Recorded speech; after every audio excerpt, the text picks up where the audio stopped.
Now you may be very confused of what is going on or what was the first video there. Well, let's explain. Do you remember maybe like 5 days ago now, some protesters outside the Chinese Consul General in Manchester? Well, these are some protesters, Hong Kong protesters in London, the capital of the United Kingdom, going to the embassy to protest about the diplomat who pulled this Hong Kong person's hair, the whole controversy over that. Just after that, you saw an animation or a clip of the Three Gorges Dam water diversion project, near enough water from the Yangtze River to the northern parts of China. A warm welcome to Monday the 24th of October. This is the James Neil Cooper Show. Hope you're doing well on another start of another brand new week. First of all, let's kick off with the Three Gorges Dam water diversion project. Basically, the Yangtze River is in the middle of China, and it has had some serious problems this year, not with flooding, but more with drought, which is really unusual. Most of the time in the summer season, it's floods, so 2022 a tad different. But they're still going on and going ahead with this water diversion project because they said that they need water from the Central Plains, from the biggest and longest river in China, all the way up to places like Beijing, etc. But with the drought, is there enough water to divert, so to speak? Let me show you the rest of the clip of it, and then we can get back into this as well.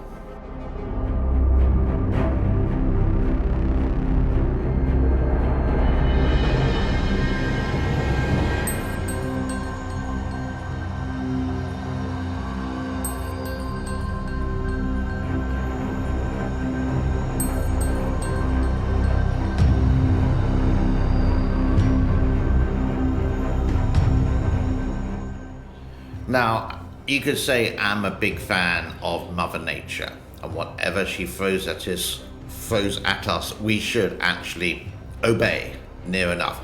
But the Chinese Communist Party differs with this for a long time and want to try to divert this water. They do have some waterways already. If they're working or successful, don't know, because you only get the propaganda from it.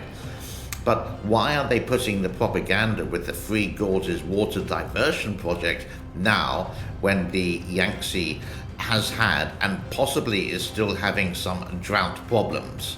It's questions that maybe we can find the answers to. We just have to dig deeper. That's all I got about the Three Gorges for today, so if you want to switch off, thank you very much. But the rest of it, I want to talk about a couple of things. One is what happened yesterday with the purge of the former General Secretary of China, or was he ill, whatever, but we're going to look more closely at the body language of the whole situation. But before we do that, this picture here you can see, or the video you can see, basically Xi Jinping's secures third term, unveils team to press, no questions. So the first one is, I'm not going to say the names because that will be bad, is Xi's Shanghai chief. He was the person in charge of the disaster of the lockdown in Shanghai when people were screaming for food. The next person is the anti-corruption chief. Well, near enough. Can you think of a politician around the world who's not corrupt? I can possibly think of one, and that was the Mr. Donald Trump. The rest of them are always got a backhander somewhere along the line. And in China, it's how the actual government runs. So he has this position, but it's more like the smaller people who are going to get sent to jail, but the big ones like Xi himself, the biggest corrupt official in China, of course not. Who else we have? We have another guy called the Chinese Dream Ideologist. Don't know what that is. the Beijing chief, and we have Xi's chief of staff and the Guangzhou chief as well. All going to be very powerful people because now they are sort of like the right-hand man for Xi's third term in office. All we can do is sort of like near enough watch. Most people, I would say, in China would accept 2 terms as a so-called president or the leader of the country, but third is bringing him up to the standards of Mao. Now, let's go into the video of the situation of the former president or general secretary of China as he left the Great Hall on the last day of the National Congress.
And one artist did a very, very clever picture indeed of this, which is quite witty.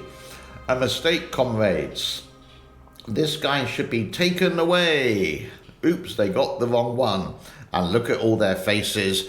It's near enough the same. So a lot of the big mainstream media like BBC, CNN, Al Jazeera, Sky, DW, France 24, Australian Free Press, etc., were in Beijing reporting on the National Congress. But afterwards, some people went out onto the street. This is an episode from the BBC in the United Kingdom asking people about China, asking students the future of China. What do you think, and what can improve? Have a look at this. 组织了那个让我们集体线上观看的那种腾讯会议，然后我们今天早上的时候就是也是基金会议就是去看了，不太好，这是可以说的吗？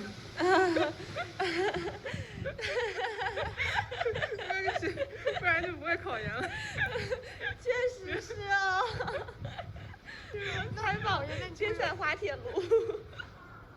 其实我今年还是更加关注这个经济方面的这个扶持的一些改革，特别是房地产行业。学建筑学，但是建筑整个现在行业就不太特别景气，不太景气。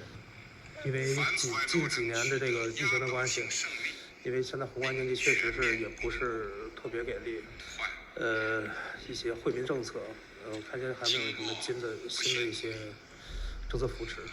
规划可能就是走一步看一步，有什么选择就走哪条路。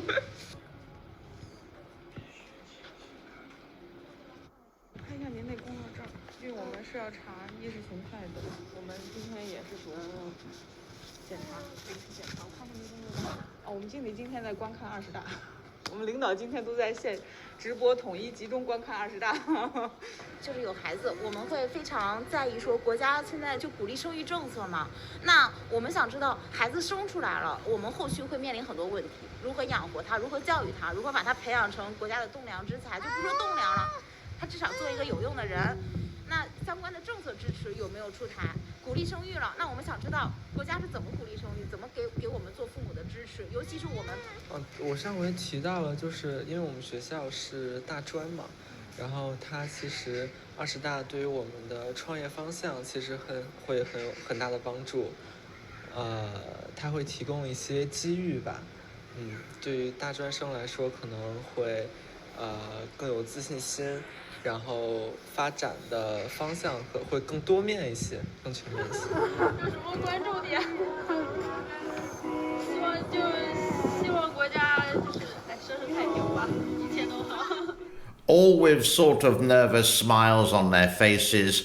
Do they feel comfortable talking about this? The answer obviously is no. The camera doesn't lie. If it's the full clip, I don't know. I don't know what has been edited from this or not, but there's a report of what some students in Beijing are actually thinking.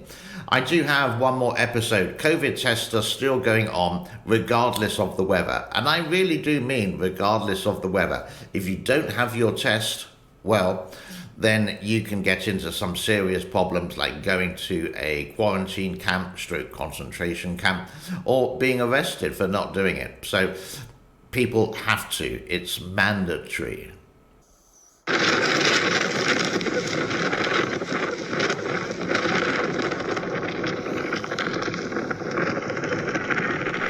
And that is about it for today. A big shout out to all the members of this channel. Thank you so much for financially supporting. From the people from Patreon, thank you again for financially supporting. And for the people who occasionally put in a super thanks for Pickle, thank you for supporting. Both cats are doing well, and I know I didn't do a video yesterday, but there will be one or two up for today. So do go and check out the links in below, and do come back to this channel maybe a little bit later where I may have a video there for you. Do like, subscribe and share. It helps the algorithm of the channel, and hopefully I will see you tomorrow, which will be Tuesday. My name is James. Have a most epic day wherever you are. If you are in China, if you're in the country of Taiwan, in Hong Kong, in Japan, in America, or Europe, South America, Australia, wherever you are, or Africa, thank you and see you soon. Bye bye for now.